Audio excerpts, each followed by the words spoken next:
আমি আমার অ্যাক্টিং জীবনের শুরু থেকে এবং যতগুলো বছর ডিরেকশনে কাজ করেছি আমার খুব প্রিয় একজন মানুষ ছিলেন, তিনি হচ্ছেন ফারুক ভাই।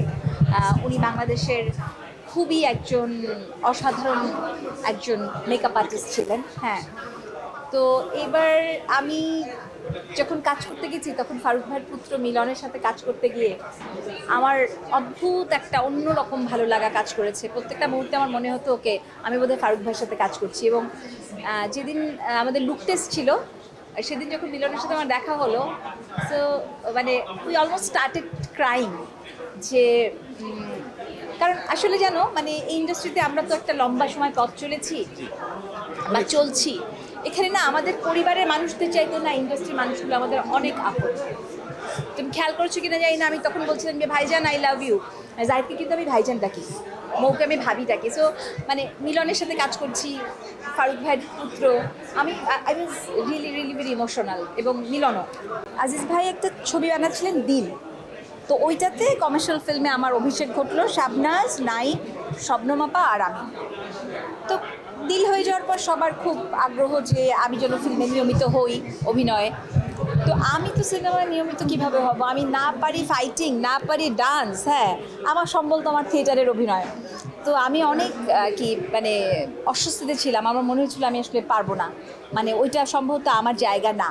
তো সেই জন্য আমি আসলে পিছু হতে চলে আসি। আমি আর মানে কমার্শিয়াল ফিল্মে আমি আর অ্যাক্টিং করি, কারণ আমার মনে হচ্ছে কমার্শিয়াল ফিল্মে অ্যাক্টিং করার মতো ওই এলিমেন্টস আমার মধ্যে নাই আসলে।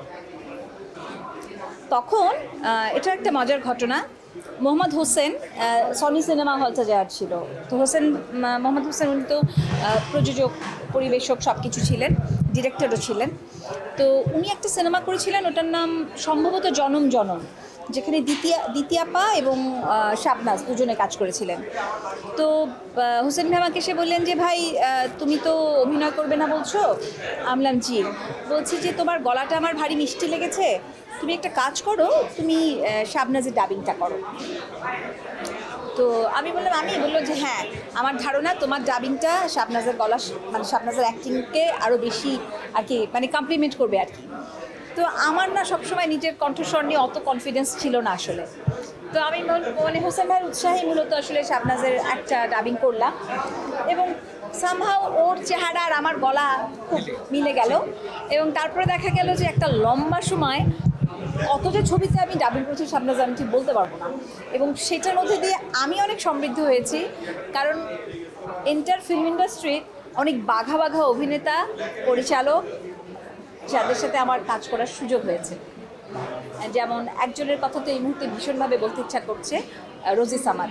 মানে ওনার মতো একজন মানুষের পাশে দাঁড়িয়ে আমি যখন ডাবিং করছিলাম আই ওয়াজ ফিলিং ওনাকে এইভাবে আমি সিনেমায় দেখে দেখে বড় হয়েছি।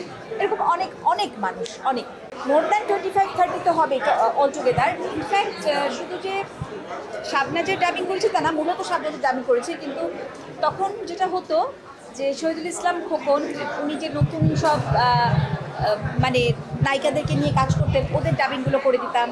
বা কলকাতা থেকে যখন ইন্দ্রাণী হালদার বা ঋতুপর্ণারা কাজ করতে আসতেন ওদেরটা করে দিতাম। তারপর পপির শুরুর দিকের ছবিতে ডাবিং করেছি।